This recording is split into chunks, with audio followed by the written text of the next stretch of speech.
goroes fy llygaid. Roedd Sarjant Hanley'n eistedd ym mhen draw twll y mochaw, yn gwgu arnom o dan ei helmed. Wrth i ni aros i unrhyw rai eraill ddod i mewn ac i ddinosi, eisteddodd y sarjant yno heb yngan gair arall wrth Will na neb. Dim ond rhythyn ddiddiwedd ar Will. Roedd casineb oer yn ei lygaid.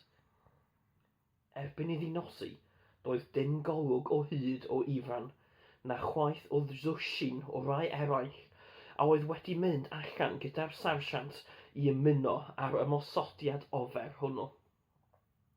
Penderfynodd y sarjant ei bod hi'n amser mynd.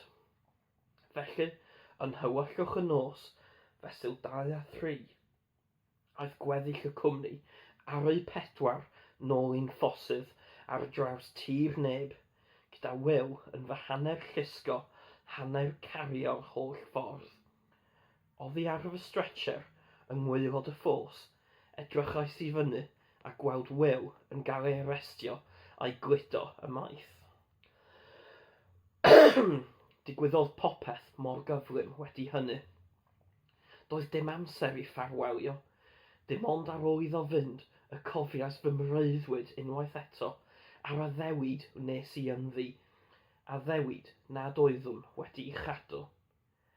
Ches i mo'i weld eto am 6 wythnos arall, ac erbyn hynny roedd y cwrt marsial ar ben, y gosb eithaf wedi dyfarnu ac wedi chadarnhau. Dyna'r cyfan wyddwn ni a phawb arall. Wyddwn ni ddim sut roedd popeth wedi digwydd tan ddoe pan gaethais ei weld o'r diwedd. Roedden nhw'n ei ddaw yng Ngwersyll Walker. Dwedodd y gwarchodwr y tu allan ei bod hi'n ddrwg ganddo, ond mae dim ond 20 munud oedd gen i. Dyna'r gorchymyn, meddai. Stabl yw e, ac mae'n dal i ddrewi fel stabl, gyda bwrdd a 2 gader, bwced yn y gornel, a gwely ar hyd 1 waw. Mae Will yn gorwedd ar ei gefn, ei ddwylo o dan ei ben, a'i goesau wedi croesi. Mae'n codi ar ei eistedd yn syth wrth fy ngwawd, ac yn gwenu o glust i glust. Ro'n i'n gobeithio bydde ti'n dod, Tommy, meddai. Do'n i ddim yn meddwl y bydden nhw'n gadael i ti. Sut mae dy ben di? Popeth wedi gwella? Fel newydd, meddaf wrtho, gan geisio ymateb yn hwyliog fel fe, ac yna rydyn ni'n sefyll yno'n cofleidio ein gilydd, ac allai ddim atal y dagrau. Dwi ddim eisiau dagrau, Tommy, mae'n sibrwd yn fy nghwyst. Mae hyn yn mynd i fod yn ddigon anodd heb ddagrau. Mae'n fy naw hyd braich oddi wrtho. Wyt ti'n deall? Dwi'n llwyddo i nodio, a dim mwy. Mae e wedi cael llythyr o gartref, oddi wrth Mair, a rhaid iddo ei ddarllen yn uchel i mi, meddai, oherwydd mae'n gwneud iddo chwerthin, ac mae arno angen chwerthin. Am Tommy bach mae'n sôn fwyaf. Mae Mair yn ysgrifennu ei fod eisoes yn dysgu gwneud synnau ffrech, a'i bod nhw mor uchel ac anweddus a'n synnau ni pan oedden ni'n ifanc. Ac mae hi'n dweud bod Sam Mawr yn canu chwiangerdd iddo fynd i gysgu gyda'r nos. So Jack y Do wrth gwrs. Mae hi'n gorffen drwy gofio atom ni a gobeithio ein bod hi'n da'n iawn. Ydy hi'n gwybod, gyfynaf? Nac ydy, meddwl. A fydden nhw ddim yn gwybod tan wedyn. Fe fydden nhw'n anfon telegram atyn nhw. Ches i ddim ysgrifennu adref tan heddiw. Wrth i ni eistedd wrth y bwrdd, mae'n gostwng ei lais ac rydyn ni'n hanner sibrwd nawr. Fe ddwedi di wrthyn nhw sut roedd hi go iawn, ond i wneud i, Tommy. Dyna'r cyfan sy'n bwysig i mi nawr. Dwi ddim eisiau iddyn nhw feddwl mae llwrgi oeddwn ni. Dwi ddim eisiau hynny. Dwi am iddyn nhw gwybod y gwir. Ddwedais ti ddim wrth y cwrt marsial, gofynodd iddo. Wrth gwrs, fe nes fy ngorau glas, ond roedden nhw'n benderfynol o droi clust fydda. Roedd un tys gyda nhw, Sarjant Hanley, a dim ond fe oedd ei angen arnyn nhw. Nid achos llys oedd e, Tommy. Roedden nhw wedi penderfynu cyn eistedd hyd yn oed. Roedd 3 ohonyn nhw, brigadydd a 2 gapten yn edrych yn ffroen uchel arnau fel petawn ni'n llwch y llawr. Fe ddwedais bopeth wrthyn nhw, Tommy, yn union fel digwyddodd hi. Doedd dim i fod â chywilydd ohono gen I nac oedd. Doedd ni ddim yn mynd I guddio dim, felly fe ddwedais wrthyn nhw do, fe nes I anfuddhau I orchymyn y sarsiant achos bod y gorchymyn yn un twp yn mynd i'n lladd ni I gyd. Roeddwn ni gyd yn gwybod hynny, a beth bynnag roedd yn rhaid I mi aros ar ôl I ofalu amdana ti. Roedden nhw'n gwybod bod dwsin neu fwy wedi chael hi yn yr ymosodiad, ac na lwyddodd hyd yn oed un I gyrraedd weiren yr Almaenwyr. Roedden nhw'n gwybod fy mod i'n iawn, ond wnaeth hynny ddim gwahaniaeth. Beth am dystion gyfynnais iddio? Fe ddylai ti fod wedi cael tystion. Fe allwn I fod wedi dweud, fe allwn I fod wedi dweud y gwir wrthyn nhw. Fe ofynnais amdana ti, Tommy, ond roedden nhw'n gwrthod dy dderbyn di achos dy fod ti'n frawd I mi. Fe ofynnais am ifan, ond wedyn fe ddwedon nhw fod ifan ar goll. O ran gweddill y cwmni, fe ddwedon nhw wrthai eu bod nhw wedi cael eu symud I sector arall, a'i bod nhw I fyny yn y llinell a ddim ar gael. Felly fe glywson nhw cyfan oddi wrth sarsiant Hanley, ac fe lyncwn nhw popeth ddwedodd wrthyn nhw, fel petai'n efengyl. Dwi'n credu bod ymosodiad mawr ar fi'n digwydd, ac roedden nhw'n benderfynol o wneud y siampl o rywun, Tommy. A fi oedd y wyl ar y waw, chwarddodd, wyl yn erbyn y waw. Wedyn wrth gwrs roedd sôn yn fy nghofnodion fy mod i'n berson trafferthus, un gwrthryfelgar, ddwedodd Hanley amdanai.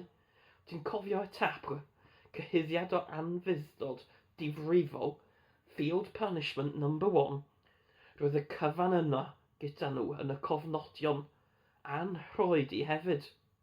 Dy droed di, y tro na ces I fy saethu yn fy nhroed, mae pob anaf i'r traed yn amheus medden nhw. Roedden nhw'n amau mai fi saethodd fy hunan, mae'n digwydd yn aml medden nhw. Fe allwn I fod wedi saethu fy hunan mwyn dianc o'r ffossydd a chael mynd nôl adre. Ond nid fel na roedd hi, meddwl ni. Nac dwi'n gwybod, fe gwedon nhw'r hyn roedden nhw am ei gredu. Chys di neb arall I siarad ar dy randi, gofynnais iddo, fel swyddog neu rywun. Doedd ni ddim yn meddwl bod angen un arnau Will wrthydd. Dwed y gwir, Will, ac fe fyddi di'n iawn. Dyna fel roeddwn i'n ei gweld hi. Sut gallwn ni fod wedi twyllo fy hunan? Meddyliais efallai y byddai llythyr geirda gan Will chi'n helpu. Roeddwn ni'n siŵr y bydden nhw'n gwrando arno fe, ac ynta'n swyddog ac yn un ohonyn nhw. Fe ddwedais wrthyn nhw ble ro'n i'n meddwl roedd e. Y peth diwethaf glywais I, roedd e mewn ysbyty yn yr Alban yn rhywle. Fe ddwedon nhw wrthai eu bod nhw wedi cysylltu ar ysbyty, ond ei fod wedi marw o'i glwyfau 6 mis cyn hynny. Fe gymerodd y cwrt marsiaw cyfan rai nag awr, Tommy. Dyna'r cyfan roddon nhw I mi. Awr am fywyd dyn. Dyw e ddim yn llawer, ysdi? A wyddos di beth wedodd y brigadydd, Tommy? Fe ddwedodd mod i'n ddyn da I ddim. Da I ddim. Dwi wedi cael fy ngalw'n llawer o bethau yn fy mywyd, Tommy, ond chafodd ddim byd erioed y fath effaith arnau. Ond ddangosaeth I ddim, cofia.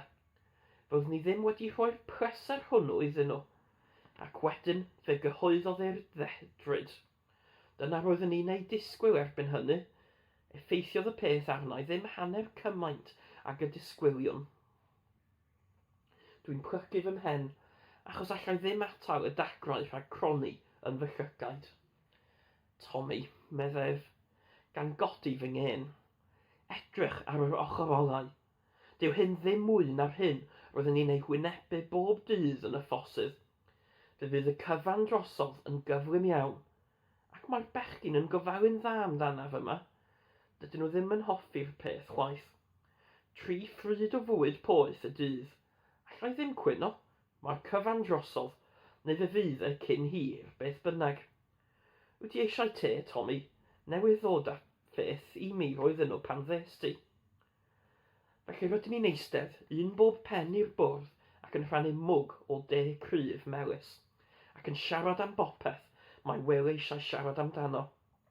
Gartref, pwtyn bara gyda resins a chrwstyn caled, nos weithiau golau leiad yn pysgota am y frithill môr yn afon y Cyrnol, meg, cwrwn y llew du, yr awyren felen a'r losin. Siaradwn ni ddim am Sam mawr na mam na mair, medd Will, achos fe fydda i'n crio os gwynafu, a dwi wedi addo i mi fy hunan na fyddwn ni'n gwneud. Mae'n pwyso mlaen yn sydyn yn ddifrifol iawn, gan gydio yn fy llaw. A sôn am addewidion, yr addewid na nes ti mi nôl yn y twll y mochel, Tommy. Wneud i ddim anghofio, wneud i. Fe wneud i ofalu amdanyn nhw. Dwi'n addo, meddaf wrtho, a dwi erioed wedi bod cymaint o ddifri yn fy mywyd.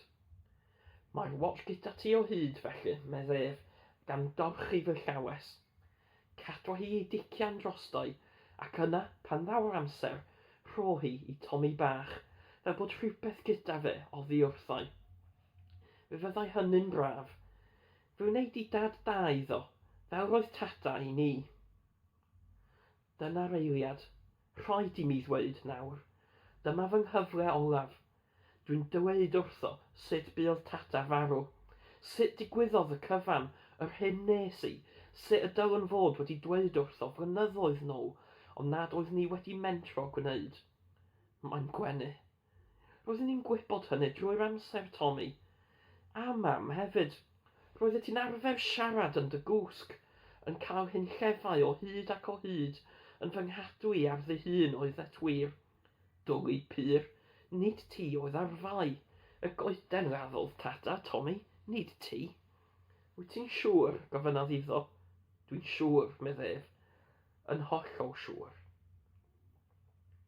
Rydyn ni'n edrych ar ein gilydd, ac yn gwybod bod amser yn mynd yn bryn nawr. Dwi'n gweld panig yn saethu drwy ei lygaid. Mae'n tynnu llythyrau allan o'i boced ac yn ei gwthio ar draws y bwrdd. Fe wneud i'n siŵr bod nhw'n cael y rhain, Tommy. Rydyn ni'n cydio yn nwylo ein gilydd dros y bwrdd, yn rhoi ein tawcennau at ei gilydd ac yn cael ein llygaid. Dwi'n llwyddo i ddweud yr hyn dwi wedi bod eisiau ei ddweud. Dwi ti ddim yn dda i ddim, Will. Nhw yw'r diawliaid da i ddim.